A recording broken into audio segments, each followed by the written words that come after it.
Faisal, Assalamu alaikum. Tasnain here.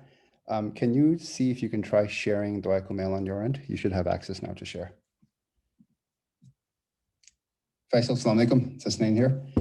Can you see if you can try sharing Dua Kumail on your end? Yeah, give me 1 second. All right, thanks.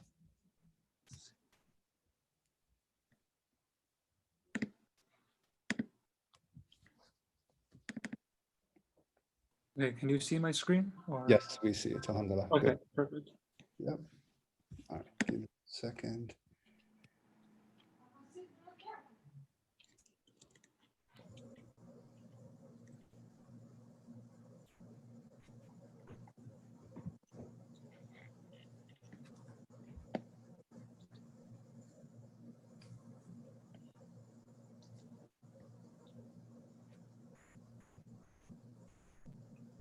Okay, we'll get started in about 2 minutes or so, inshallah.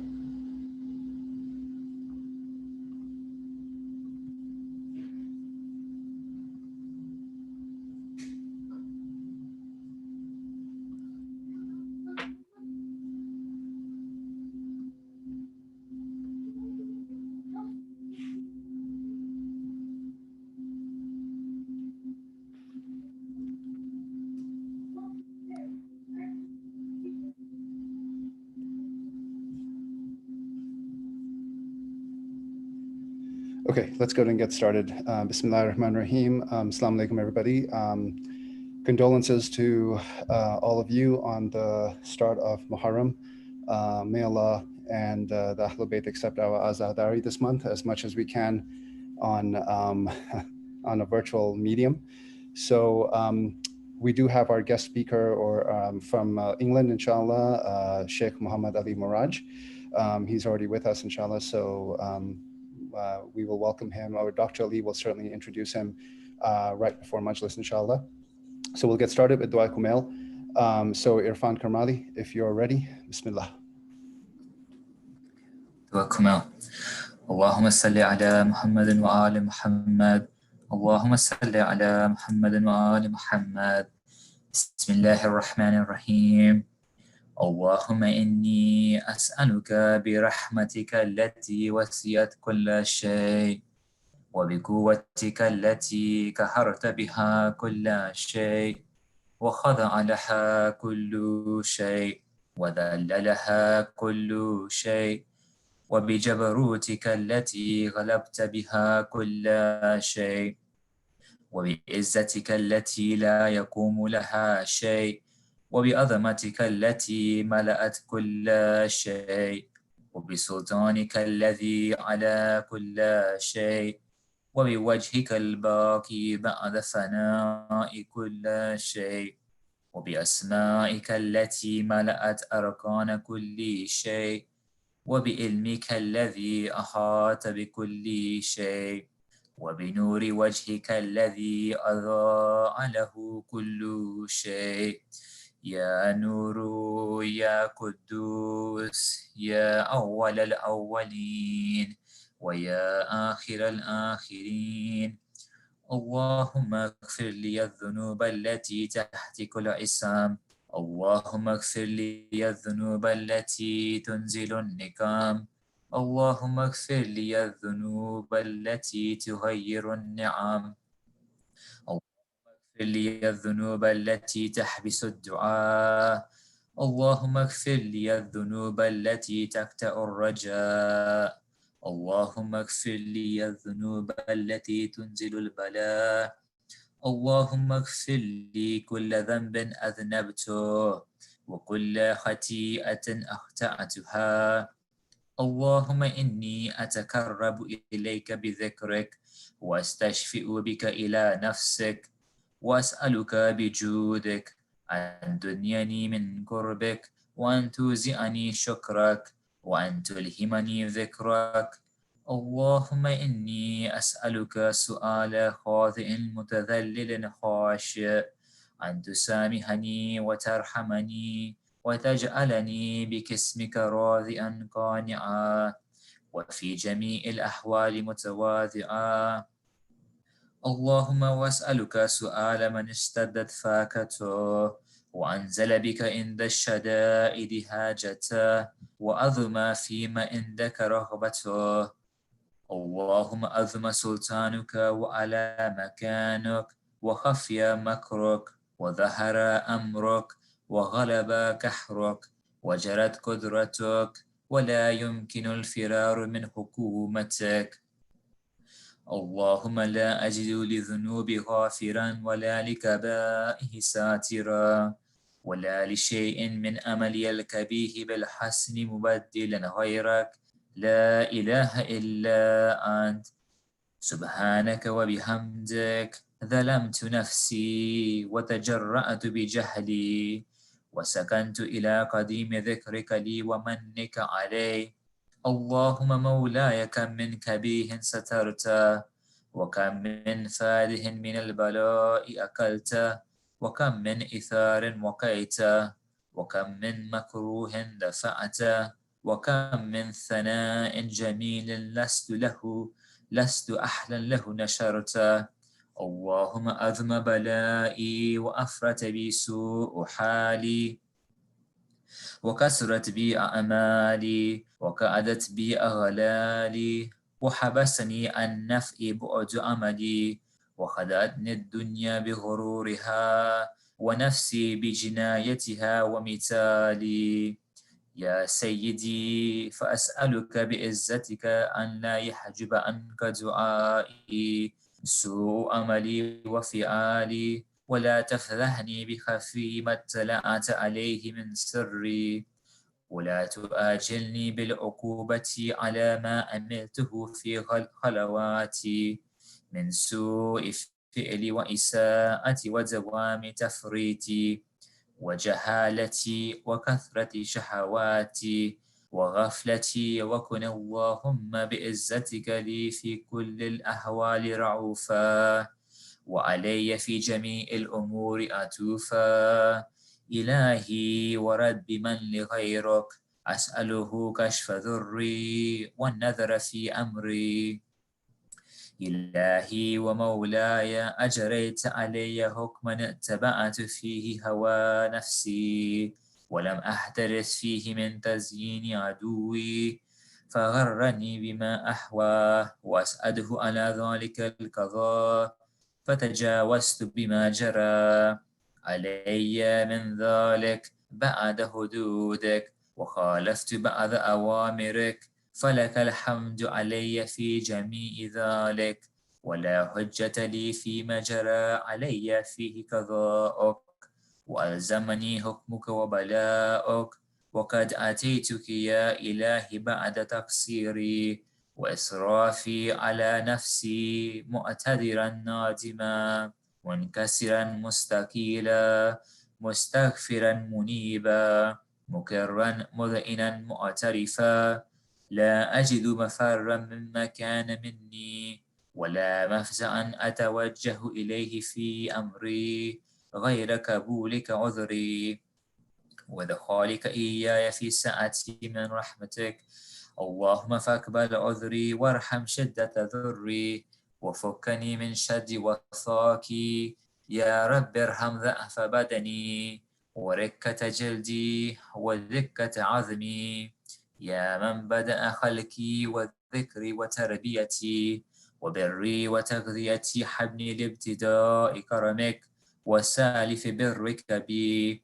يا إلهي وسيدي وربي أتراك معذب بنارك بعد توحيدك وبعد من توى عليه قلبي من معرفتك ولهج به لساني من ذكرك واعتقده ضميري من حبك وبعد صدق اعترافي ودعائي خاضئا لربوبيتك. هيهات أنت أكرم من أن تزيى من ربيت أو تعبد من أدنيت أو تشرد من آويت أو تسلم إلى البلاء من كفيته ورحمت.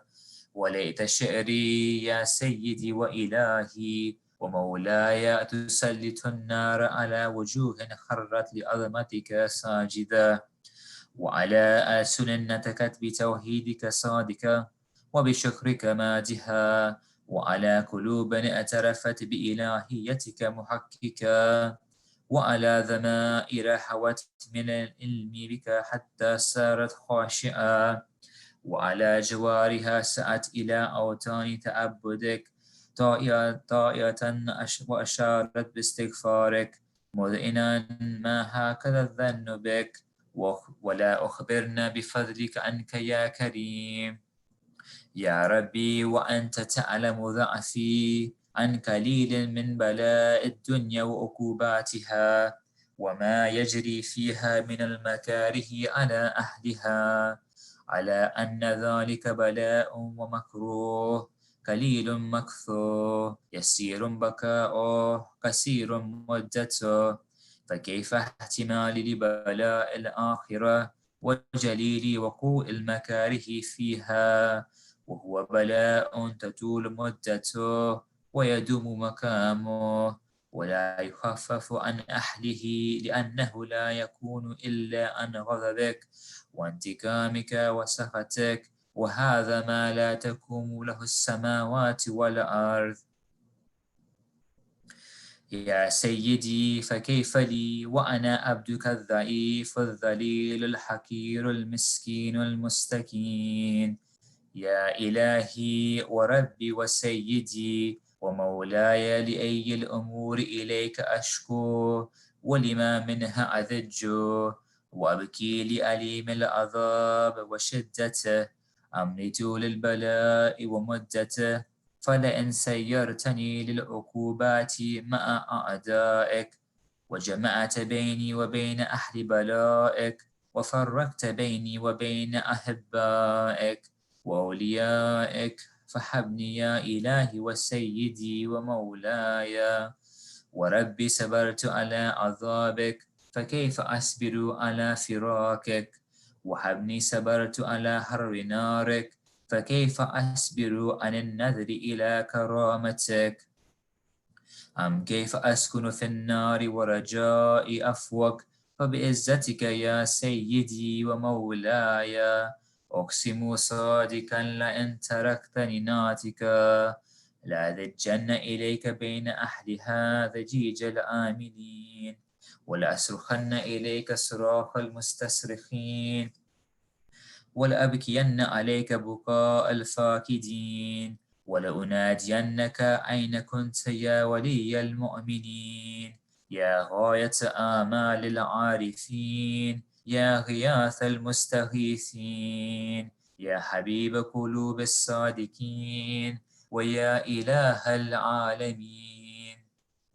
أفتراك سبحانك وإلهي وبحمدك تسمع فيها صوت عبد مسلم سجن فيها بمخالفته، وذاك طعم عذابها بمعصيته، وحبس بين أتباكها بجرمه وجريرته، وهو يذج إليك ذجيج مؤمل لرحمتك ويناديك بلسان أهل توحيدك ويتوسل إليك بربوبيتك. يا مولاي فكيف يبقى في العذاب وهو يرجو ما سلف من حلمك، أم كيف تؤلمه النار وهو يأمل فضلك ورحمتك، أم كيف يحرقه لهيبها وأنت تسمع صوته وترى مكانه، أم كيف يشتمل عليه زفيرها وأنت تعلم ضعفه، أم كيف يتكلكل بين أطباقها وأنت تعلم صدقه، أم كيف تزجره زبانيتها وهو يناديك يا رب، أم كيف يرجو فضلك في أتكه منها فتتركه فيها. هيهات ما ذلك الظن بك ولا المعروف من فضلك، ولا مشبه لما آمنت به الموحدين من برك وإحسانك، فباليقين أقتأ لولا ما حكمت به من تعذيب جاهدك وقضيت به من إخلاد مؤاندك، لجعلت النار كلها بردا وسلاما، وما كان لأحد فيها مكرا ولا مقاما، لكنك تكدست أسماؤك أقسمت أن تملأها من الكافرين من الجنة والناس أجمعين، وأن تخلد فيها المؤاندين، وأن تجل ثناؤك قلت مبتدئا وتتولت بالإنعام متكرما. أفمن كان مؤمنا كمن كان فاسقا لا يستوون. إلهي وسيدي فأسألك بالقدرة التي قدرتها وبالكذية التي وحكمتها وغلبت من عليه أجريتها، أن تهب لي في هذه الليلة وفي هذه الساعة كل جرم أجرمته وكل ذنب أذنبته وكل كبيه أسررته وكل جهل أملته كتمته أو أعلنته أخفيته أو أظهرته وكل سيئة أمرت بإثباتها الكرام الكاتبين الذين وكلتهم بحفظ ما يكون مني وجعلتهم شهودا علي مع جواره وكنت أنت الركيب علي من ورائهم والشاهد لما خفي عنهم وبرحمتك أخفيت وبفضلك سترت وأن توفر حظي من كل خير أنزلت أو إحسان فضلت أو بر نشرت أو رزق بسطت أو ذنب تغفره أو خطأ تستره. يا ربي يا ربي يا رب يا إلهي وسيدي ومولاي ومالك ركي يا من بيده ناسيتي يا عليما بالذر ومسكنتي يا خبيرا بفقري وفاقتي. يا ربي يا ربي يا رب أسألك بحقك وقدسك وعظم صفاتك وأسمائك أن تجعل أوقاتي من الليل والنهار بذكرك مأمورة وبخدمتك موصولة وأعمالي عندك مقبولة حتى تكون أعمالي وأورادي كلها وردا واحدا وحالي في خدمتك سرمدا. يا سيدي يا من عليه مؤولي يا من إليه شكوت أحوالي.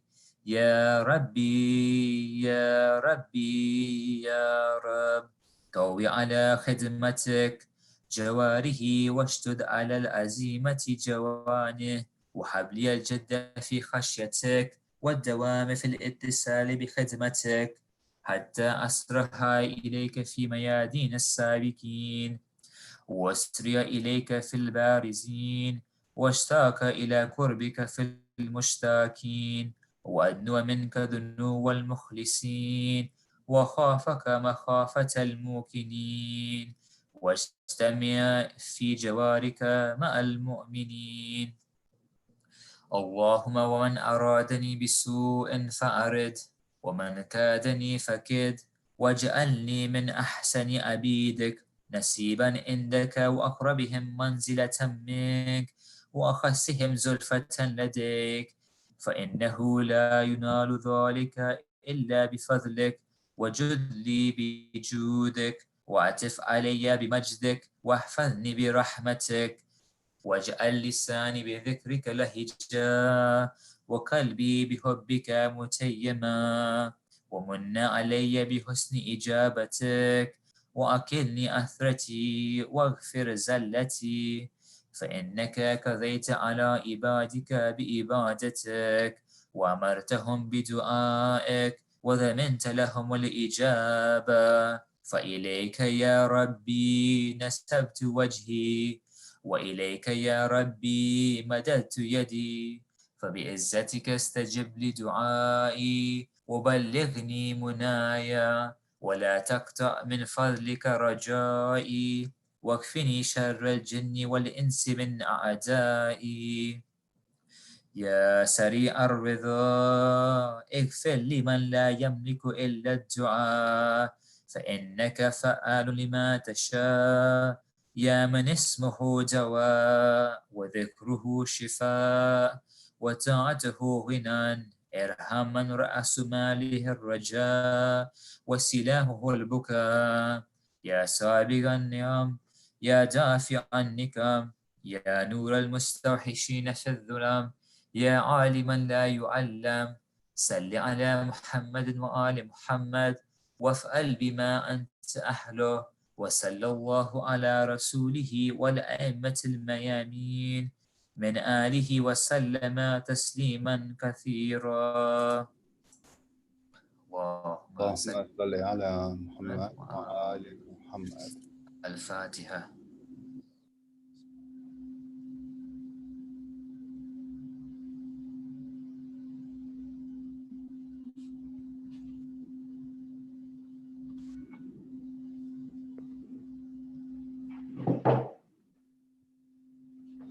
Uncle Iqbal, Bismillah. صلوا على النبي اللهم صل على محمد محمد وآل محمد. محمد. غم کا چاند یہ پیغام لایا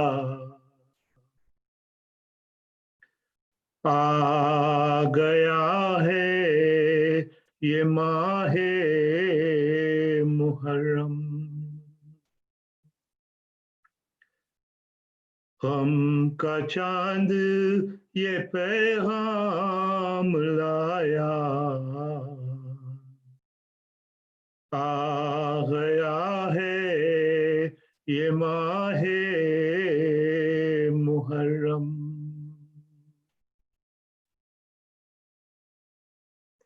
قبر چھوڑ کے نکلی ہے زہرا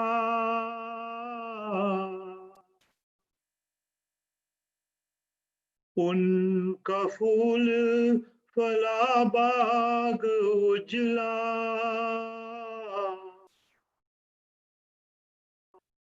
دے دو ان کو 72 کا پرسا آ گیا ہے یہ ماہ محرم.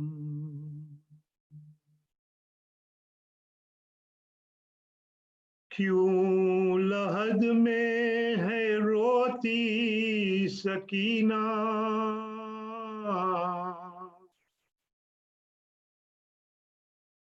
جا کے بہلا او شاہ مدینہ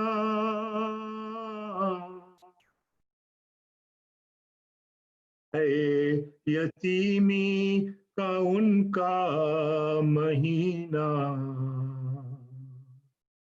آ گیا ہے یہ ماہ محرم.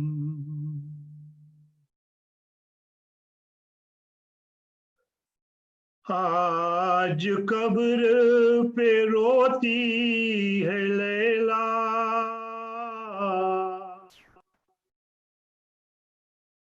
غم جواں کا ہوا دل میں تازہ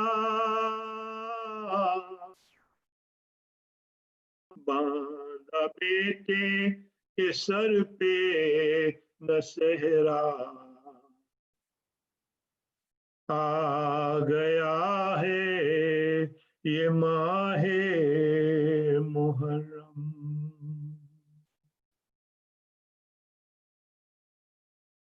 رو رو کہتی ہے بانو دکھیا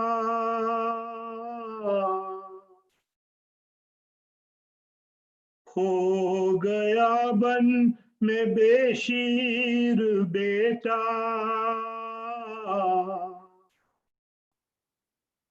قبر میں جلاؤں گی جھولا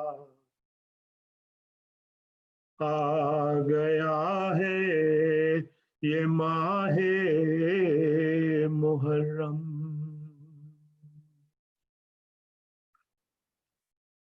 قبر میں رو रोती है बिन्ते ज़हरा,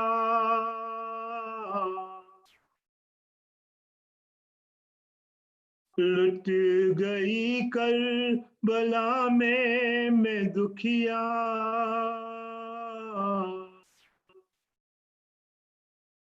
बन कैदी free sir बरहना,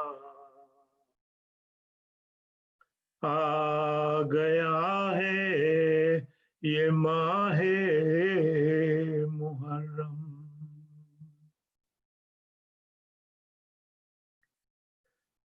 बेकफन था पड़ा शहे का लाशा,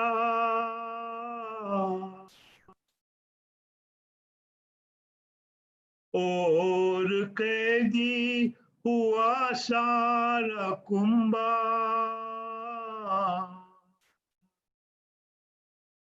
आए अहमद का डूबा सफीना, आ गया है ये माहे मुहर्रम। गम का चांद ये पैगाम लाया, आ गया है ये माहे मुहर्रम। सल्लल्लाहु अलैहि नबी। Allahumma salli ala Muhammad wa ali Muhammad. 1 second, Uncle Mohsin. Okay. Bismillah. Assalamu alaikum, brothers and sisters. Before I introduce our speaker, let me just read out to you a message from the Democratic nominee, Joe Biden. He has just written, and I'll quote him, "As our Muslim friends and neighbors mark the start of the Islamic New Year and honor the sacrifice made during the holy month of Muharram, let us all recommit to standing together in the struggle for compassion, equality, and justice." Now, Husseini Center is pleased to welcome and introduce our speaker, who will be here with us for the next 12 nights. Shaykh Mohammed Ali Muraj is a chartered accountant by profession. His journey as a religious speaker started from the age of 8, when inspired by his father, who, as a scholar himself, would write a few paragraphs of majlis that he had recited at their home. He has since delivered lectures in Canada, Ireland, and throughout the UK. He is also active in the community, having been part of the Behlul Youth Society.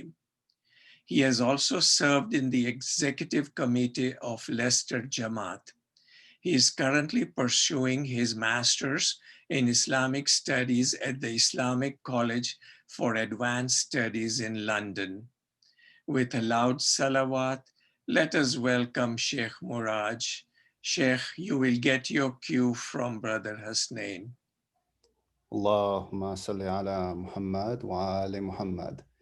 Sheikh Muraj, just give me 1 second, inshallah, and I will cue you.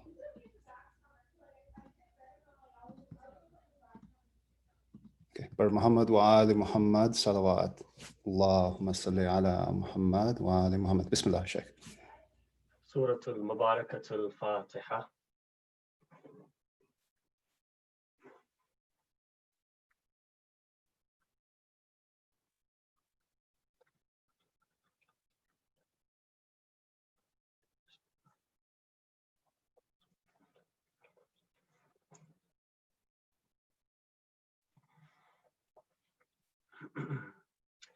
أعوذ بالله من الشيطان اللعين الرجيم. بسم الله الرحمن الرحيم.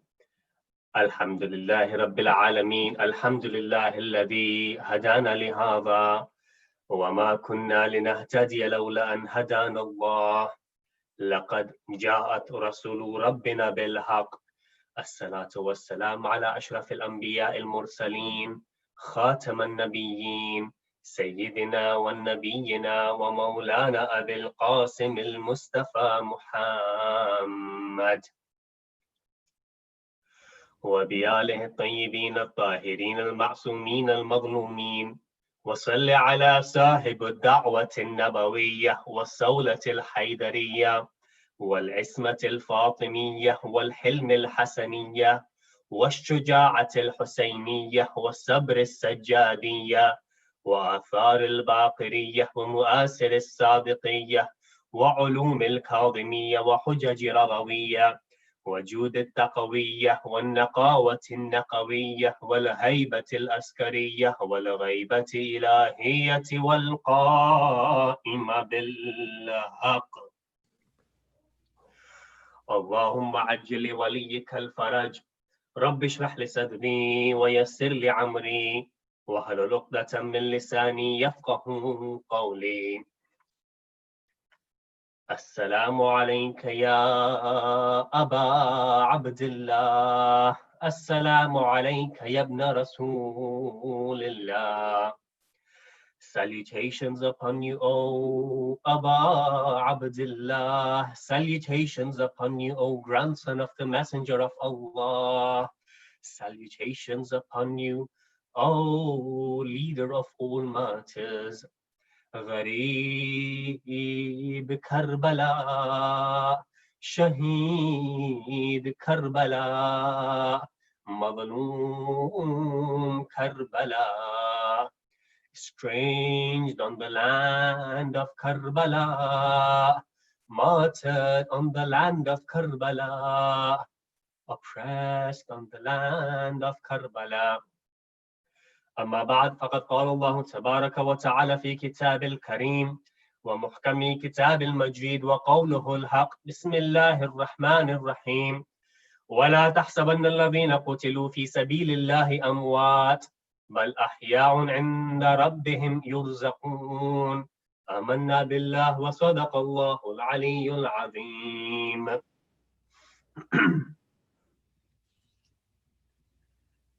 14 centuries ago, more specifically 1,381 years ago, one man, a man who was bereaved of his children, a man that was bereaved of his family, a man that was bereaved of his brothers and bereaved of his companions, a man that had been denied food and water for several days, a man for whom the Prophet of Islam would say, Husaynun minni wa ana min al-Husayn. Husayn is from me and I am from Husayn. A man by the name of Husayn. Husayn, the son of Ali and Fatima. Husayn, the grandson of the Prophet of Islam. Husayn, from early morning, had carried the bodies of his loved ones back to the tent. He had even buried his 6-month-old infant. He had given everything that he had. With tears flowing down in his eyes, he looks towards his right and he looks towards his left. There is no one left there to help him. Habib is no more. Muslim is no more. Zuhair, Hur, Abbas, Akbar, Qasim, Own and Muhammad, none of them are there. Tears flow down his eyes as he looks at the bodies of his loved ones. And then he raises his head. He looks towards the sky and from an unseen source, he seems to draw some strength. And then just like a muazzin from a minaret, he calls out, Ala hal min nasiri yansurna. على حل من معين يعيننا على حل من ضاب يذب عن حرم رسول الله. He calls out, is there any helper that would help me? Is there a supporter that would support me? Is there anyone that would help the family of Rasulullah? Is there anyone that would help the children and the family and the women of Rasulullah? He turns his direction and he repeats this call 4 times. At that time, those that wanted to respond to him had already responded to him and had crossed the line towards martyrdom.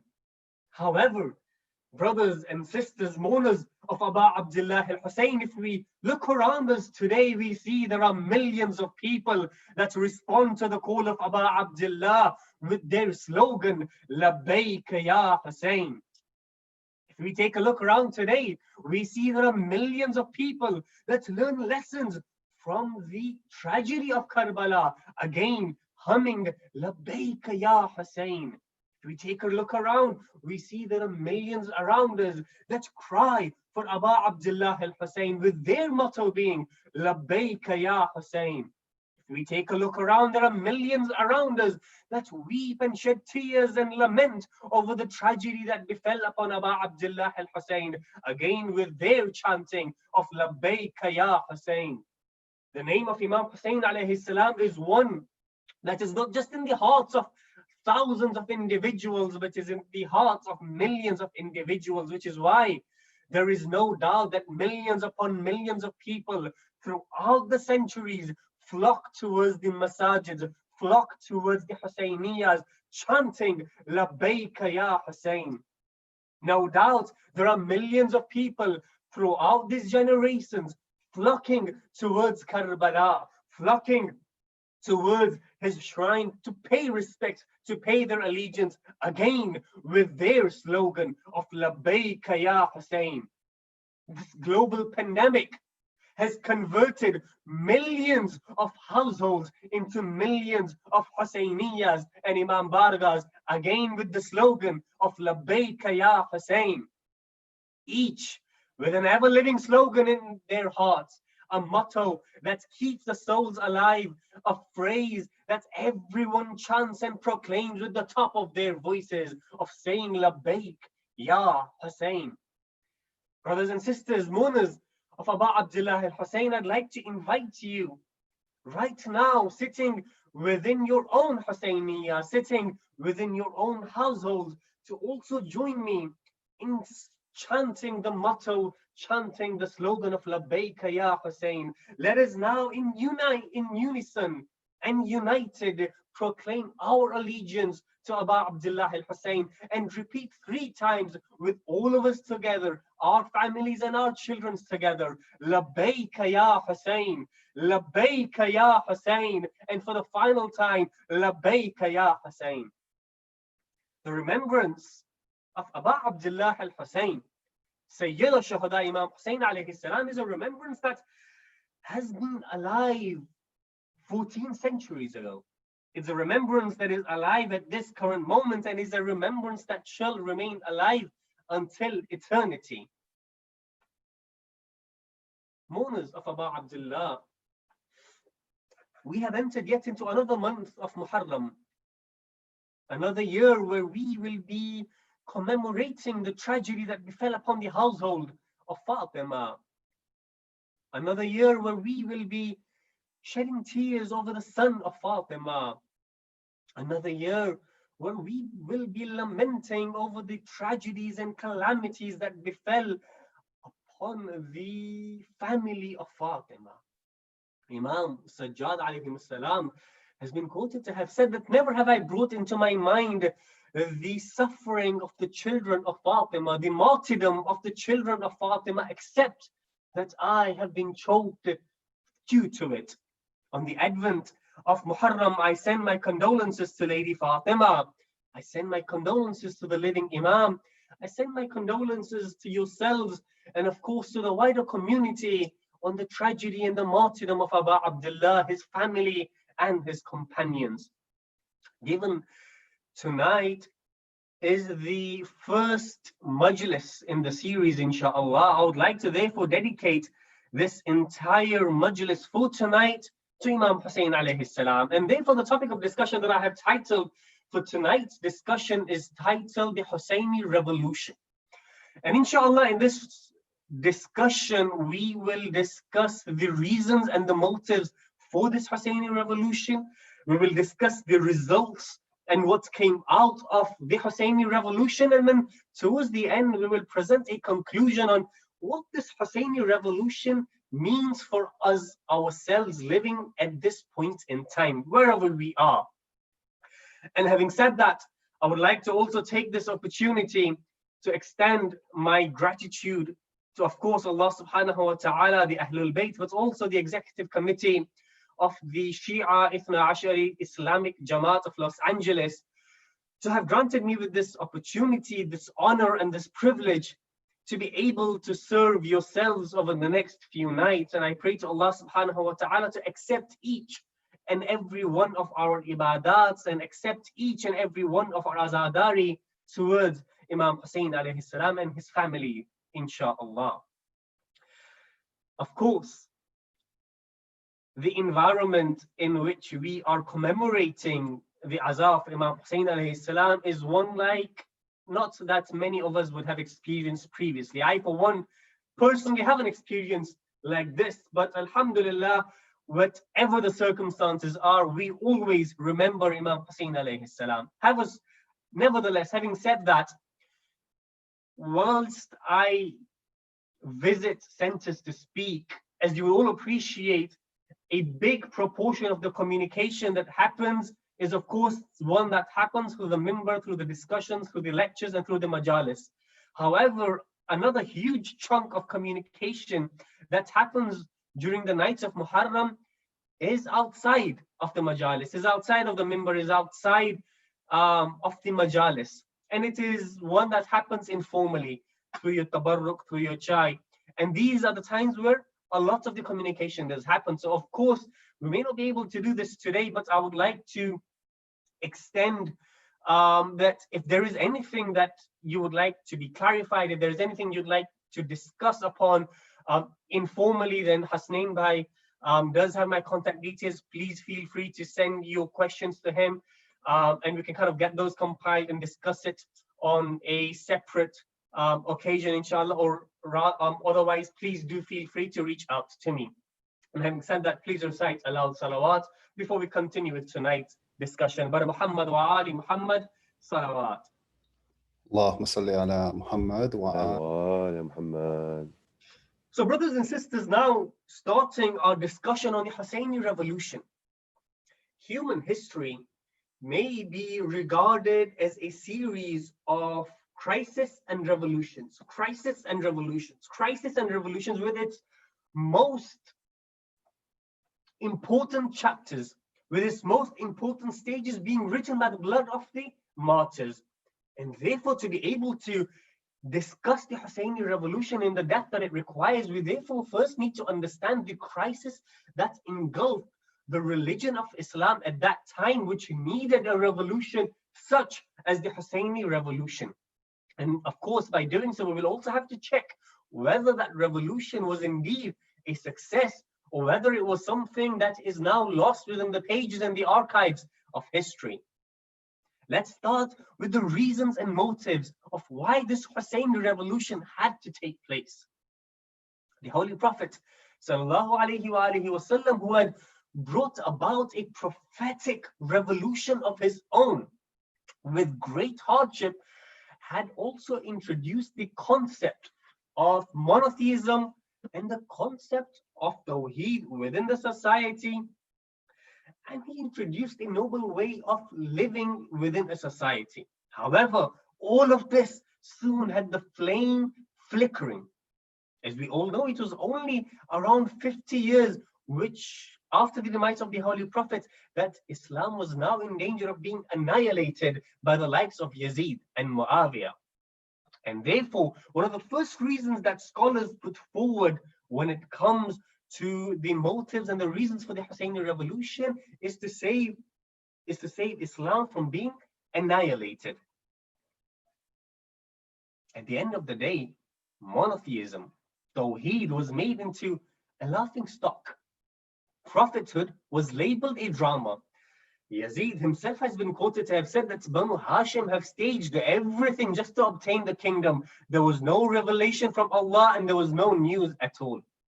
Right now, as you can see, the whole revelation was now being questioned, and it was to save this fast disappearing religion that Imam Hussein alayhi salam had to make a stand and had to save. Whatever the Holy Prophet had made unlawful was now being turned lawful, and whatever the Holy Prophet had made lawful was now being criminalized. Imam Hussein alayhi salam himself summarizes his own motives and his own motivations with his iconic letter that he left with Muhammad Hanafiya, his brother. What does he say? He states, وَإِنَّمَا خَرَجْتُ لِطَلَبِ الْإِصْلَاحِ فِي أُمَّةِ جَدِّي رَسُولُ اللَّهِ صَلَّى اللَّهُ عَلَيْهِ وَآلِهِ وَسَلَّمَ.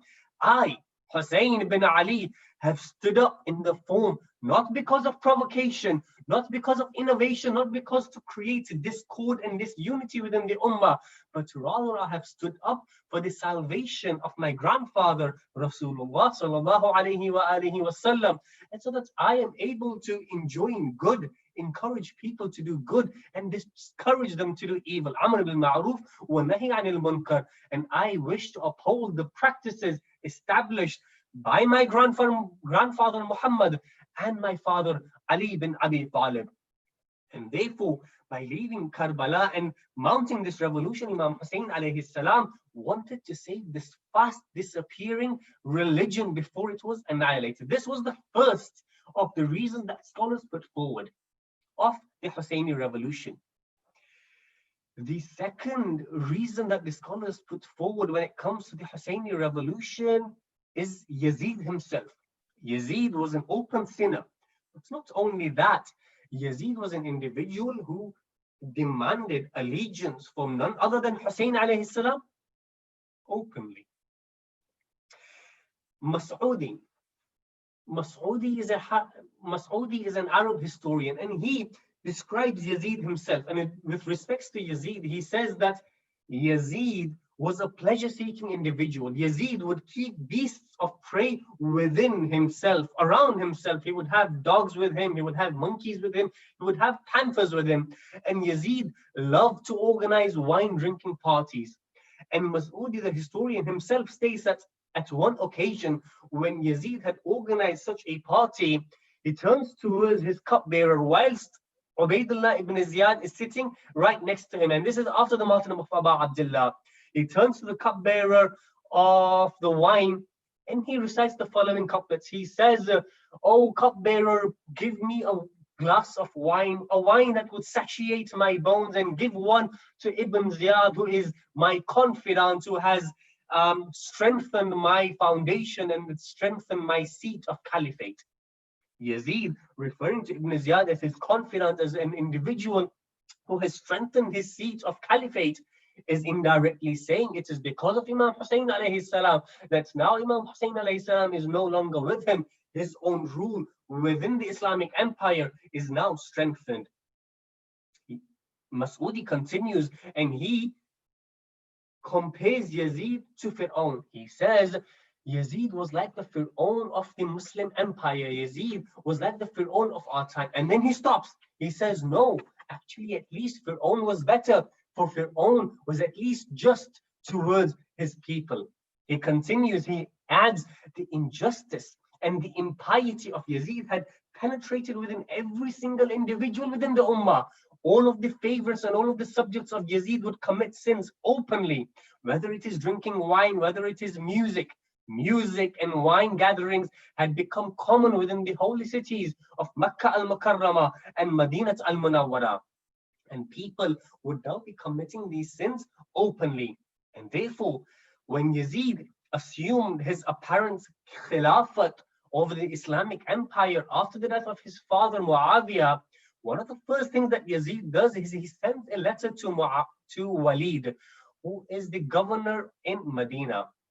Yazid writes to him and he says, "O Walid, demand allegiance from Imam Hussein alayhi salam."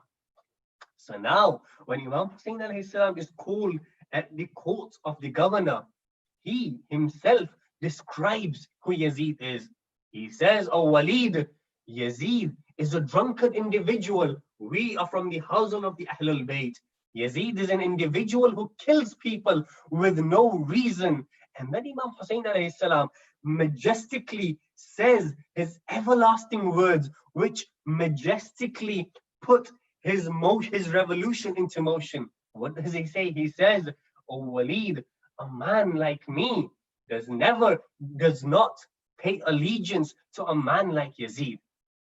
What does Imam Hussein alayhi salam say when he says a man like me? You see, the battle of Karbala wasn't just between Imam Hussein alayhi salam and Yazid. No, it was between two ideologies. Imam Hussein alayhi salam stood for everything that is truthful. Imam Hussein alayhi salam stood for complete justice, for complete peace, for complete hope, for complete good. Whereas Yazid illustrated, he represented absolute tyranny, absolute oppression, and absolute evil. So when Hussein says that a man like me does not pay allegiance to a man like Yazid, Imam Hussein alayhi salam is saying that truth never bows down to falsehood, justice never bows down to oppression, good never bows down to evil.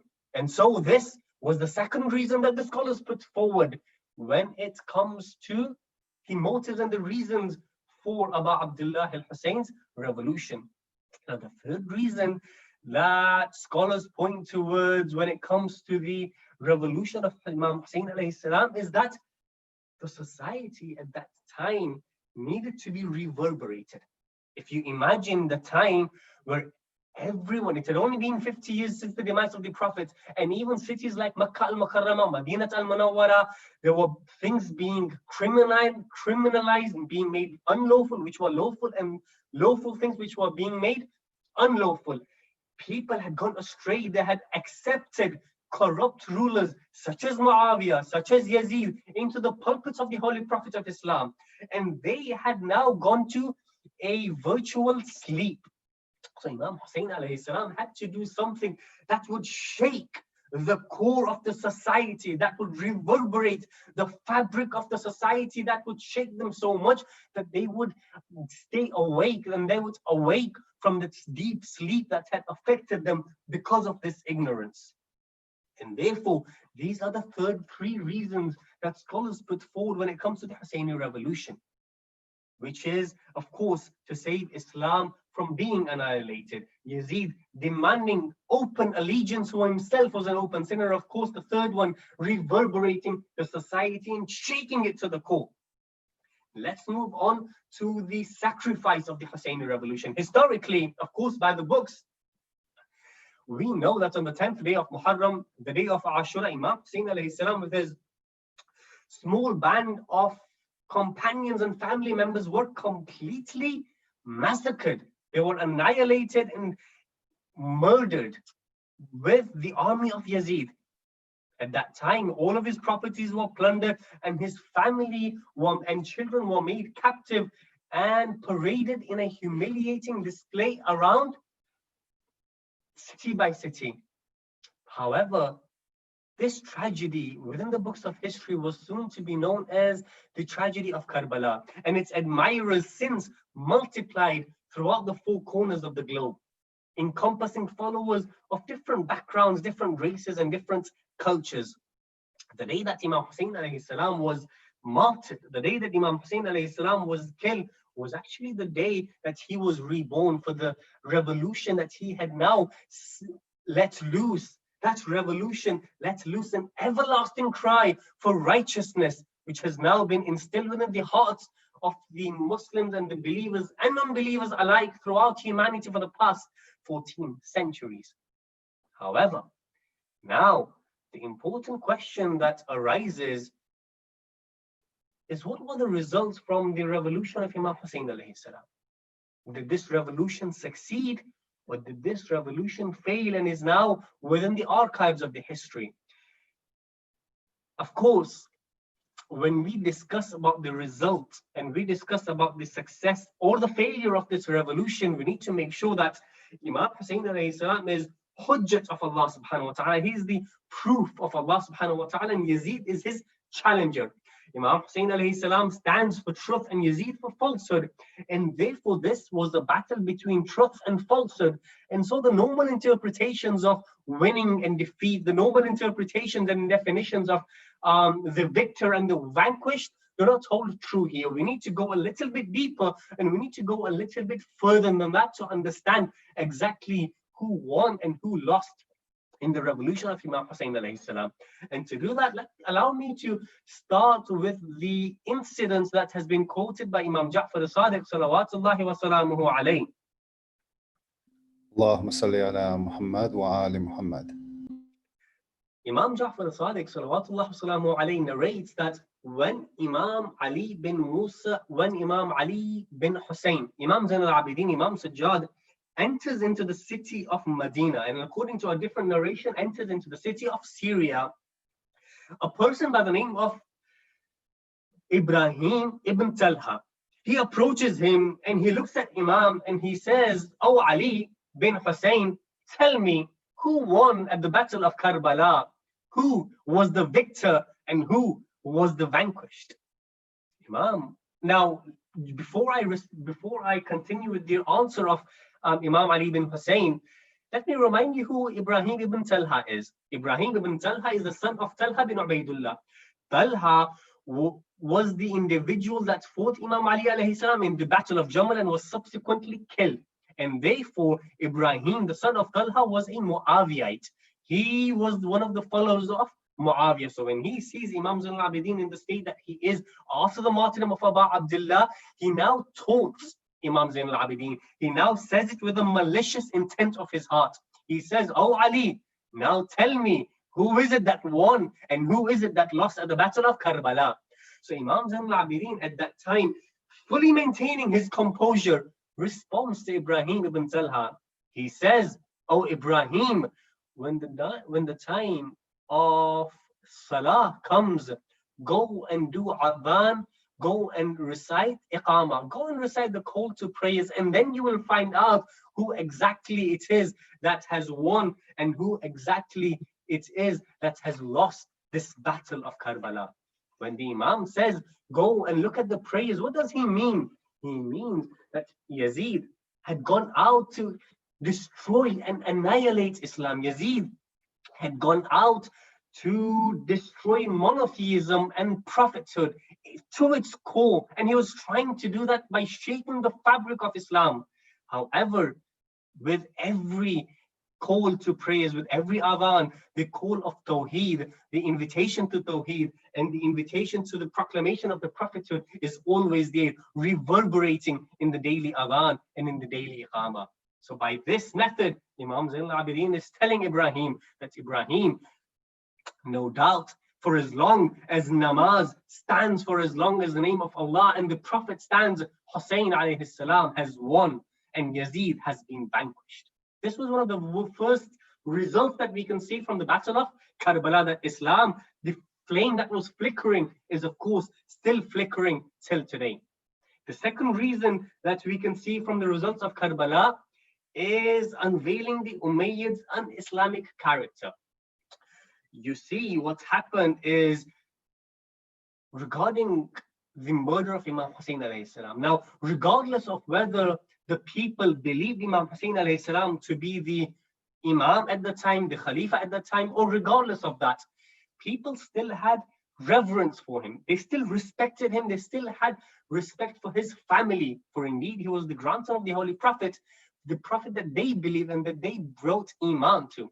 So when Yazid and his army murdered and slaughtered Imam Hussein alayhi salam, when they, not just that, but plundered the property of Imam Hussein alayhi salam, the treatment to his body, and when the treatment to his family members whilst they were paraded, this was a huge shock to the people who until then had weren't sure if the Umayyads were the good guys or what the Umayyads were the bad guys. But now that Yazid had openly declared war against Imam Hussein alayhi salam and massacred him brutally, the actual veil of the Umayyads had now been lifted. Everyone knew for true who the Umayyads were. And so the Umayyads couldn't hide behind this veil of Islam and hide behind the robe of Khilafat. Everyone knew that who the Umayyads truly were. And therefore, when the Umayyads tried to bring in fabrications within the religion of Islam, they didn't find any listening ear. That's the second reason. The third reason when it comes to the results of the Husseini revolution is Imam Hussein's revolution started a chain of other revolutions. At that time, people found an example of how a revolution should be like.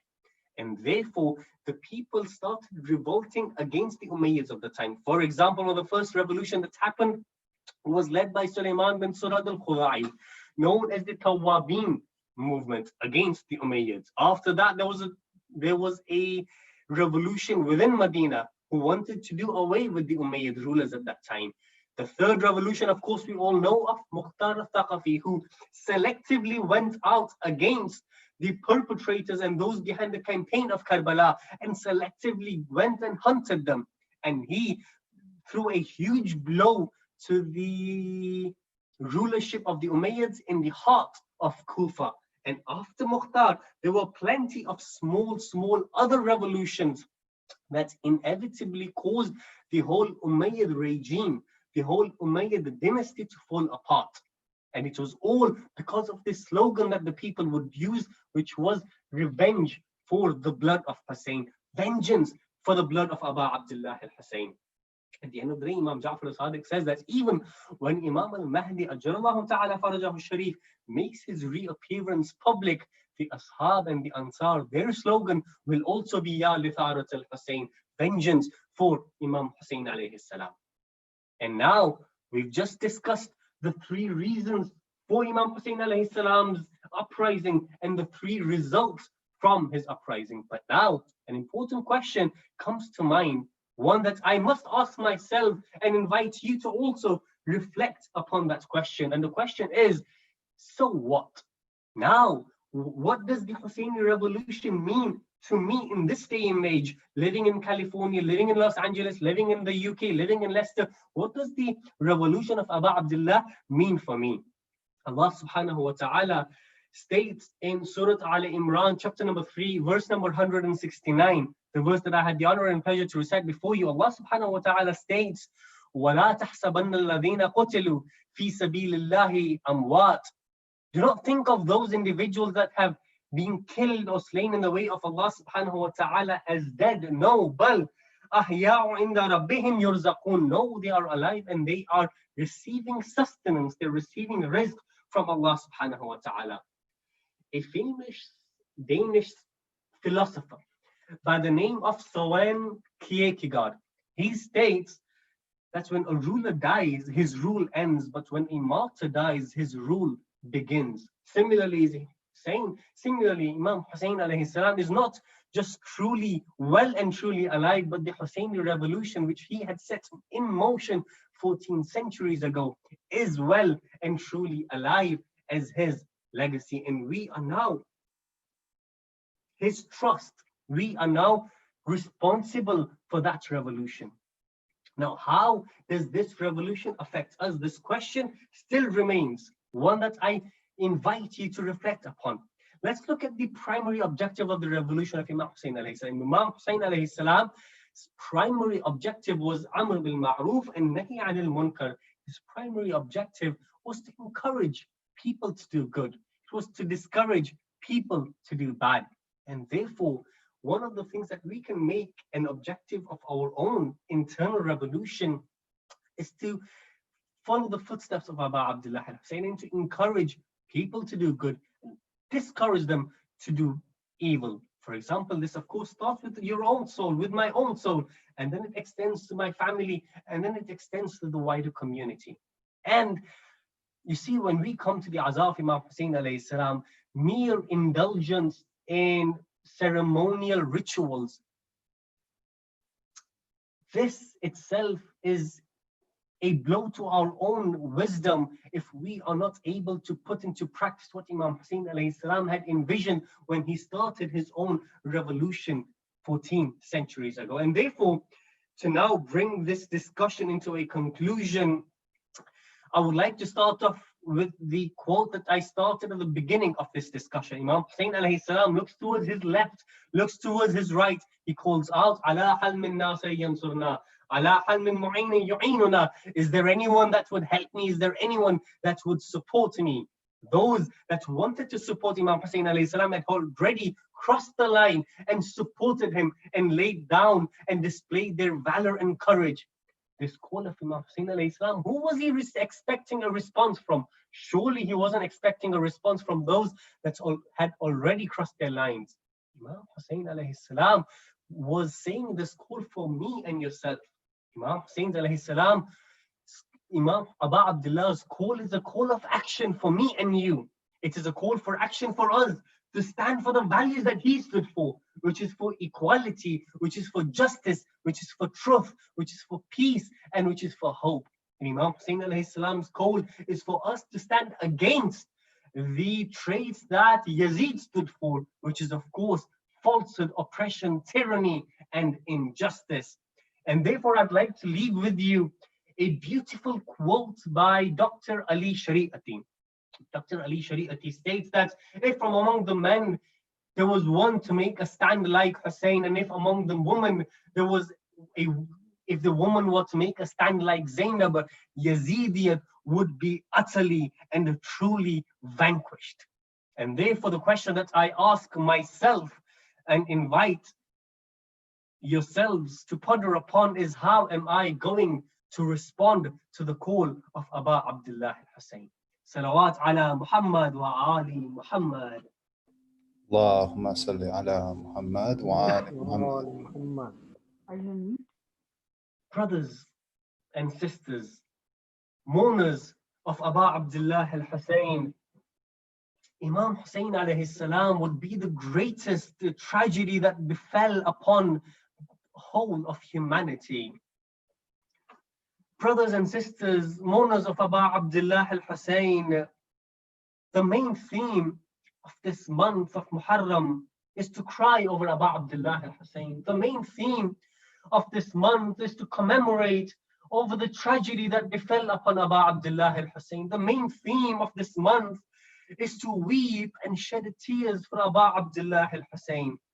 Brothers and sisters, it is very important for us to decide that this month I shall weep and I shall cry over Aba Abdullah al-Hussein, but I shall do so with ma'rifah. I shall do so with understanding, with knowledge of who he truly was. Brothers and sisters, never for a moment think that it is you who has attended this majlis. Never for a moment think that you are merely a participant of this majlis. Never for a moment think that you are merely an attendee of this majlis. No, you are esteemed guests of this majlis. You have been invited to this majlis. Not everyone gets a chance to be able to join. Not everyone gets the opportunity, the privilege, the honor, and the blessing to be part of a gathering of light of Imam Hussein alayhi salam. The hosts of this majlis are none other than the Lady of Lights, Lady Fatima, and her grandson, our Imam, Hujjatullah, Baqiyatullah.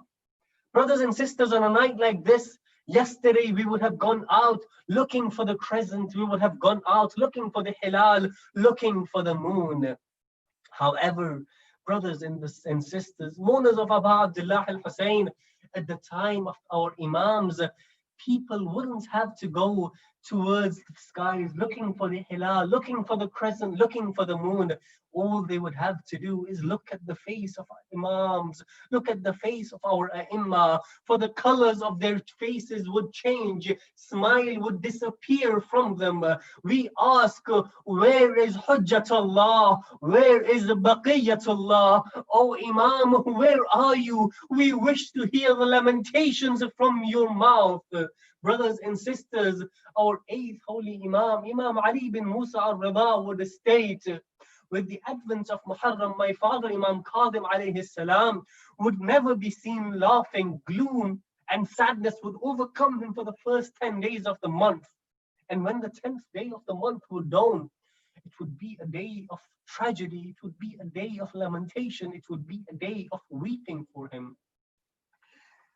Brothers and sisters, mourners of Aba Abdullah al-Hussein, The city of Medina is a very beautiful city. Many of us have already been to the city of Medina. Many of our hearts have already traveled to the city of Medina. You know how beautiful the city of Medina is. For the city of Medina has the shrine, has the masjid of the Holy Prophet. It has the cemetery of Baqi. It is the city of the Lady of Light. It is the city of the Prophet.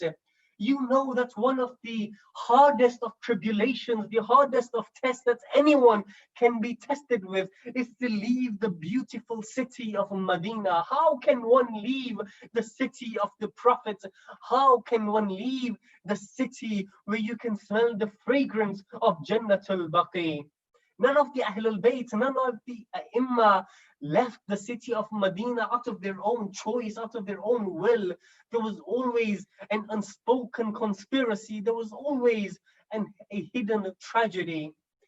The first of which, the first of the family of the Prophet that was forced, that had to try, that had the test to leave the city of Medina was Imam Hussein alayhi salatu wassalam. How does Hussein leave the city of Medina? The time came when Hussein had to approach the grave of Rasulullah. With what heart did Hussein approach the grave of Rasulullah? With what words did he bid farewell from the grave of Rasulullah?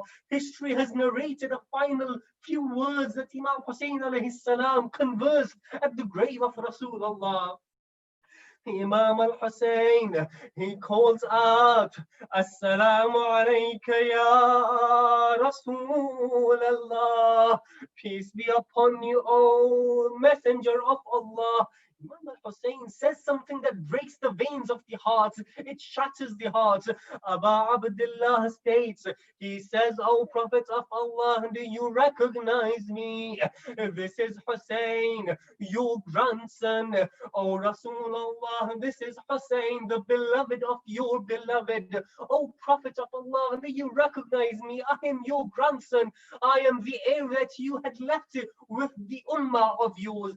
And then the Holy Imam says something that breaks the hearts even further. He complains to the Holy Prophet. He says, be a witness that those ummah, those that claim to be following you, they all have neglected me. They've all secluded me. They've all refused to protect me. O Prophet of Allah, this is my complaint to you until I meet you. Imam Hussein alayhi salam, with a heavy heart, bids farewell to the grave of Rasulullah. And now a time comes where he has to bid farewell to the brother of his. Brothers and sisters, an older brother is someone everyone yearns for. An older brother is someone, yes, you have a relationship with, a very sweet relationship with. An older brother is someone that understands you. Imam al-Hussein's time came that he now had to go towards Baqi. He now had to go bid farewell to his brother al-Hassan. I call out to Imam al-Hussein, oh Aba Abdullah, I wish you are here with us so you would see how lonely your brother al-Hassan is in Jannatul Baqi. Let me narrate to you the final moments of al-Hassan. Brothers and sisters, Imam al-Hassan in his deathbed. The poison of Muawiyah is seeping throughout his body. Imam al-Hussein sits beside his brother. He starts weeping. Hassan looks at Hussein. He says, brother, why is it that you weep? Hussein says, I weep for what they have done over to you. I weep for what has happened to you. Imam al-Hassan consoles Hussein. He tells him, oh Hussein, what has happened to me is the poison that will eventually take my life. It will eventually kill me. But oh Aba Abdullah, la yawmaka yawmik, ya Aba Abdullah. Oh Hussein, there is no day like yours. Oh Aba Abdullah, on that day, 30,000 people claiming to be from the ummah of our grandfather, claiming to be themselves Muslims, they will jump at you, they will crowd you, they will attack you in such a way that they will loot and they will plunder all of your properties. And after your martyrdom, they will make you women and children children captive. Ya Aba Abdullah, the heavens shall weep for you. Everything shall weep for you. The beasts of forests shall weep for you. The fishes in the seas shall weep for you. Oh Aba Abdullah, there is no day like yours. Imam al-Hussein bids farewell to the grave of Al-Hassan. Now a time comes, Imam al-Hussein has to bid farewell to that special person. Who is this special person? There is a difference between this person and the Prophet and Al-Hassan. Why? If you were to ask me, where did Hussein go to bid farewell to Rasulullah? I would point you towards Masjid al-Nabawi. If you ask me, where did Hussein go to bid farewell to his brother? I would point you to Jannatul Baqi.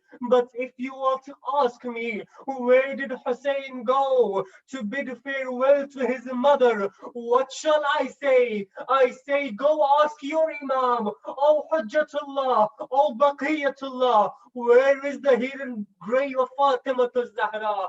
Hussein now comes towards the grave of Fatima Zahra. I plead with you, O Aba Abdullah, when you approach the grave of your mother, when you sit beside your mother, when you place your hands, when you place your cheeks at the feet at the grave of your mother, what would the state of your heart be? With what words would you have bid farewell to the mother that loved you so much? The time came that Imam al-Hussein bid farewell to the city of Medina. He departed the city of Medina. Monos of Aba Abdullah, let me leave you with a final tradition. Imam Ali bin Musa al-Rida says this to Rayyan bin Shabib. What does he say? يا ابن الشبيب إن كنت باكيا على شيء فابكي حسين bin Ali. Oh son of Shabib, if you wish to cry over anything, cry over Hussein alayhi salam. Why? فإنه ذبح كما يذبح الكبش. Why? Because Hussein was slaughtered in a manner a lamb is slaughtered. I ask you, why did the Gharib of Tus compare the Gharib of Karbala to the slaughtering of a lamb? Let me give you 3 reasons and then I will end this musibah. The first reason is when someone wishes to cut the neck of a lamb, when someone places its knife on the neck of the lamb, no one cares when it slaughters the lamb. No one cared when they slaughtered the son of Zahra. No one thought twice when they killed the son of Rasulullah. Secondly, when you wish to slaughter a lamb, you hold it down, you apply pressure to it, and then you put pressure towards the ground. When they wish to cut Imam al-Hussein alayhi salam, when they wish to slaughter Aba Abdullah, Shimr would sit on the chest of Aba Abdullah. He would pin Imam Hussein alayhi salam to the sand of Karbala. He would apply pressure and then he would apply pressure and slaughter the neck of Aba Abdullah. Let me give you a third reason. When you slaughter a lamb, when you slaughter an animal, you take whatever you wish from the carcass and then you throw the body of the animal away. You put it in a corner. When Imam al-Hussein alayhi salam's head was severed from his body, when it was raised high on a spear, when it was raised high on the spears, the enemies of Islam, the enemies jumped at the body of this grandson of Rasulullah. They plundered, they looted, they stole, they took whatever they needed to take from the body of Aba Abdullah. And just like you throw the body of an animal to a corner, they left the body of Aba Abdullah on the scorching plains of Karbala, bila ghuslan, bila kafani, bila kafur. على لعنة الله على القوم الظالمين وسيعلم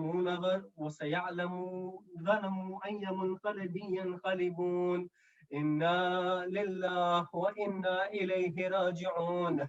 ماتم حسين. Asant, thank you, Shaykh Muraj. Jamil, give me 1 second.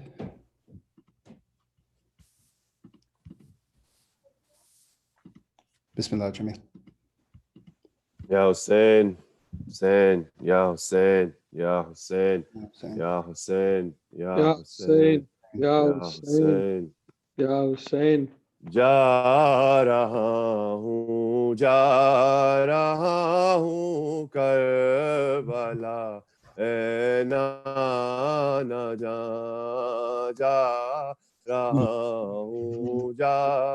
रहा हूँ Karbala ए नाना जा मौत मुझको ले चला है Karbala ए नाना जा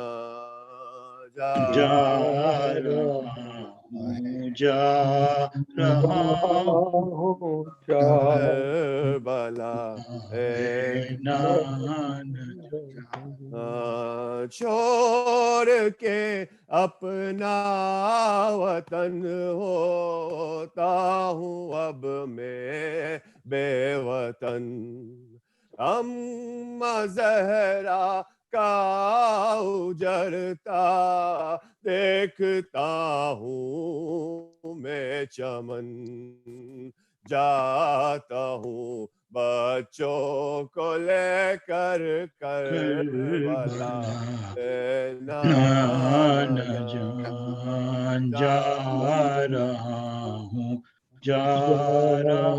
हूँ करबला नाना जा रहा हूँ करबला नाना जा दिल के टुकड़े साथ है गर्मी की मौसम में सफर कहती है ज़ैनब के भैया क्यों धड़कता है जिगर छोटे छोटे बच्चों का है काफिला आना जा रहा हूँ करबला जा रहा हूँ करबला नाना जा वादाए तिफली वफा करने के दी अब आ गए अपना सर खंजर तले रखने के दी अब आ गए सब्र का तुम दीजियो मुझको दुआ ए नाना जा रहा हूँ करबला नाना जा रहा हूँ करबला ए नाना जा आग से खैमे जले महशर में उम्मत ना जले प्यास से तड़पूं मैं उम्मत तेरी प्यासी ना रहे हश्र में अपने आबा का साया दीजो नाना जा रहा हूँ करबला नाना जा रहा हूँ करबला न जा जब तमाचे खाएगी बाली सकीना रोएगी आके लाश पे मेरी कुर्ता जला दिखलाएगी तड़पे ना उस वक्त भी लाशा मेरा ए ना ना जा जा जा रहा हूँ करबला है ना न जा जा रहा हूँ करबला है ना न जा मौत मुझको ले चला है करबला ना न जा सूरत मुबारक الفاتحة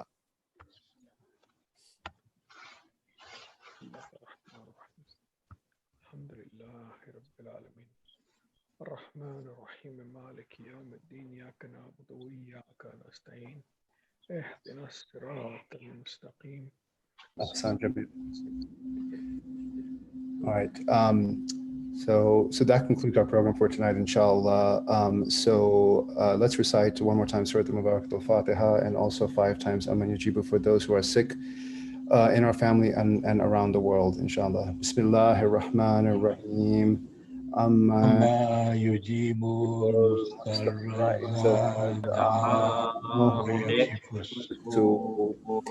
Amma yujibu al-mudtarra idha da'ahu wa yakshifu as-su' Amma yujibu al-mudtarra idha da'ahu wa yakshifu as-su' Amma yujibu al-mudtarra idha da'ahu wa yakshifu as-su' Amma yujibu المضطر إذا دعاه ويكشف السوء صل على محمد وعلى Muhammad. Faisal, let's go ahead with Zarat al-Warisa. Bismillah. اللهم صل على محمد وآل محمد بسم الله الرحمن الرحيم السلام عليك يا وارث آدم صفوة الله السلام عليك يا وارث نوح النبي الله السلام عليك يا وارث إبراهيم خليل الله السلام عليك يا وارث موسى كليم الله السلام عليك يا وارث عيسى روح الله السلام عليك يا وارث محمد حبيب الله السلام عليك يا وارث علي أمير المؤمنين عليه السلام ولي الله السلام عليك يا ابن محمد المصطفى السلام عليك يا ابن علي المرتضى السلام عليك يا ابن فاطمة الزهراء السلام عليك يا ابن خديجة الكبرى السلام عليك يا ثار الله وابن ثاري والوتر الموتور أشهد أنك قد أقمت الصلاة وآتيت الزكاة وأمرت بالمعروف ونهيت عن المنكر وأطعت الله ورسوله حتى أتاك اليقين فلعن الله أمة قتلتك ولعن الله أمة ظلمتك ولعن الله أمة سمعت بذلك فرضيت به يا مولاي يا أبا عبد الله أشهد أنك كنت نورا في الأصلاب الشامخة والأرحام المطهرة لم تنجسك الجاهلية بأنجاسها ولم تلبسك من ملهمات ثيابها وأشهد أنك من دعائم الدين وأركان المؤمنين وأشهد أنك الإمام البر التقي والرضي الزكي الهادي المهدي وأشهد أن أئمة الولد كلمة التقوى وأعلام الهدى والعروة الوثقى والحجة على أهل الدنيا، وأشهد الله ملائكته وأنبياءه ورسله أني بكم مؤمن وبكم موقن، بشرائع ديني وخواتيم عملي، وقلبي لقلبكم سلم، وأمري لأمركم متبع. صلوات الله عليكم وعلى أرواحكم وعلى أجسادكم وعلى أجسامكم وعلى شاهدكم وعلى غائبكم وعلى ظاهركم وعلى باطنكم. السلام عليك يا ابن رسول الله، السلام عليك يا ابن نبي الله، السلام عليك يا ابن أمير المؤمنين، السلام عليك يا ابن الحسين الشهيد، السلام عليك أيها الشهيد، السلام عليك أيها المظلوم وابن المظلوم. لعن الله أمة قتلتك، ولعن الله أمة ظلمتك، ولعن الله أمة سمعت بذلك فرضيت به. السلام عليك يا أولياء الله وأحباء، السلام عليكم يا أصفياء الله وأوداء، السلام عليكم يا أنصار دين الله، السلام عليكم يا أنصار رسول الله، السلام عليك يا أنصار أمير المؤمنين، السلام عليكم يا أنصار فاطمة سيدة النساء العالمين، السلام عليكم يا أنصار أبي محمد الحسن بن علي، حسن بن علي الولي الناصح، السلام عليكم يا أنصار أبي عبد الله، بأبي أنتم وأمي طبتم، وطابت الأرض التي فيها دفنتم، وفزتم فوزا عظيما، فيا ليتني كنت معكم فأفوز معكم. السلام عليك يا أبا الفاضل العباس ابن أمير المؤمنين، السلام عليك يا ابن سيد الوسيم، السلام عليك يا ابن أول القوم الإسلام وقدمهم إيمانا، وقومهم بدين الله وأحوتهم على الإسلام. أشهد لقد نصحت لله ولرسوله ولأخيك فنعم الأخ المواسي، فلعن الله أمة قتلتك، ولعن الله أمة ظلمتك، ولعن الله أمة استحلت منك المحارم وأنكحت حرمة الإسلام، فنعم الأخ السابل المجاهد المحامي الناصر، والأخ الدافع عن أخيه المجيب إلى طاعة ربي، الراغب فيما زهد فيه غيره من الثواب الجزيل والثناء الجميل، وألحقك الله بدرجة آبائك في جنات النعيم. السلام عليك يا رسول الله، السلام عليك يا خديجة الكبرى، السلام عليك يا علي المرتضى، السلام عليك يا فاطمة الزهراء، السلام عليك يا حسن مجتبى، السلام عليك يا حسين الشهيد وابن الشهيد، السلام عليك يا علي زين العابدين، السلام عليك يا محمد باقر، السلام عليك يا جعفر الصادق، السلام عليك يا موسى الكاظم، السلام عليك يا علي الرضا، السلام عليك يا محمد تقي، السلام عليك يا علي النقي، السلام عليك يا حسن عسكري ورحمة الله وبركاته. السلام عليك يا صاحب العصر والزمان، الأمان الأمان الأمان. السلام عليك يا خليفة الرحمن، السلام عليك يا شريك القرآن، السلام عليك يا كعبة الإيمان، السلام عليك يا إمامنا وإمام الإنس والجان. عجل الله لك ما وعدك من الناس وظهور الأمر ورحمة الله وبركاته. اللهم صل على محمد وآل محمد. بسم الله الرحمن الرحيم.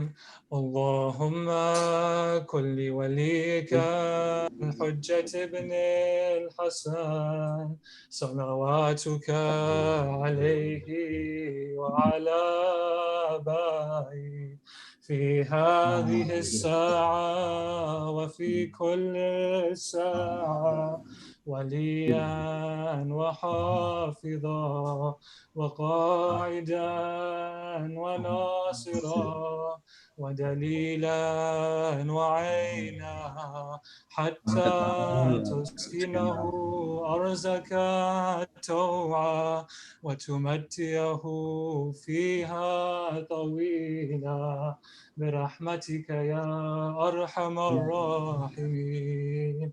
اللهم صل على محمد. Thank you all. So inshallah, tomorrow our program will start as today at 8:30 p.m. We will start with Zarat Ashura, inshallah, followed by Marshia, Majlis, Matam, and then conclude with Ziyarat. So again, 8:30 tomorrow on Zoom if you're a speaker or the host, and we'll also be, and you can also stay on Zoom if you'd like, if you're used to that platform, or you're welcome to stream on YouTube as well on SIIJLA. With that, wassalamu alaikum wa rahmatullahi wa barakatuh.